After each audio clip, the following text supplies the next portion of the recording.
Hey everybody, just wrapping up here. Second stop of the Bassmaster Elite Series at Lake Lanier. Obviously not the finish I wanted here.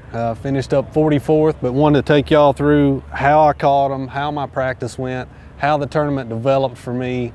You know, I had a good practice here, I really did, but in this tournament, we had different weather for the tournament than we did for actual practice. In practice, we had some wind, we had clouds, we had some rain floating around, and I got on a couple of different patterns. The first day, I caught them good down in the clear water, spotted bass, caught them tight lining like we do back home, and then the second day I put in on up the lake, and I saw some off-colored water, and I started catching them cranking. I had a pretty phenomenal day cranking as well. So, you know, going into the event, I decided that I would kind of mix it up a little bit. I would test both ends of the lake because it only takes about 20 minutes to get from one end to the other.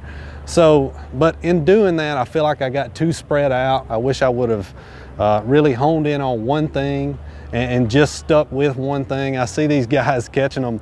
I was watching live this morning, and Zaldane was catching fish out of like 40 feet, suspended in 40, fishing 60 feet deep. So, you know, I totally missed out on that deal. I tried to catch them on the bank. I tried to relate it to Smith Lake, the way I fish on Smith, and I just kind of missed it. It's just the way it is. But the way I caught what I caught, I was cranking any kind of man-made rock, like landscaping rock, and there'd be some natural rock on down in the water, but anytime I could find some good rock inside marinas or a good channel swing bank, I was catching them on a DT6. I got size 4 Mustad KVD Elite trebles on there.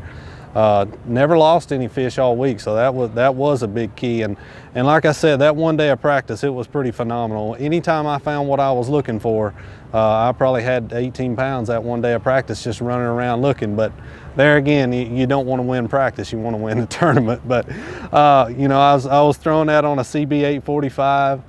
Really good small crankbait rod, DT4s, DT6s, things like that. That's a really good rod for it. 10-pound Vicious Pro Elite fluorocarbon. The CB 845, I built it with the MHX wing grip on there. Awesome cranking rod. And then also, like I said, you guys have heard me talk about tight lining before. Kind of a Tennessee deal, something that I've started doing the past couple of years. Using a 1/8 ounce. This is actually a Mustad jig head, but a 1/8 ounce. Got the good ultra point hook in it, good stout hook. The Exxon Lures Shiver Shad, that color is called IU. I just feel like it mimics a bait fish, either a shad or a blueback, either one. 10-pound Vicious braid, 6-pound Vicious fluorocarbon leader. I like a light leader. Very finesse kind of tactic, gets you a lot of bites, and it's really good on spotted bass. Like I said, I never found the right area to do it. The NEPS 81 MXF is what I used this week. Very good little spinning rod. If you hadn't built one, you're missing out, I'm telling you. 6'9", it's super lightweight. This thing weighs next to nothing. Awesome little setup. That's how I caught what I caught. We got a couple of weeks off. I had Kim and Shiloh here this week. That was an awesome deal. They came in on Valentine's Day, so good to have them here. Got a couple weeks off before the Classic.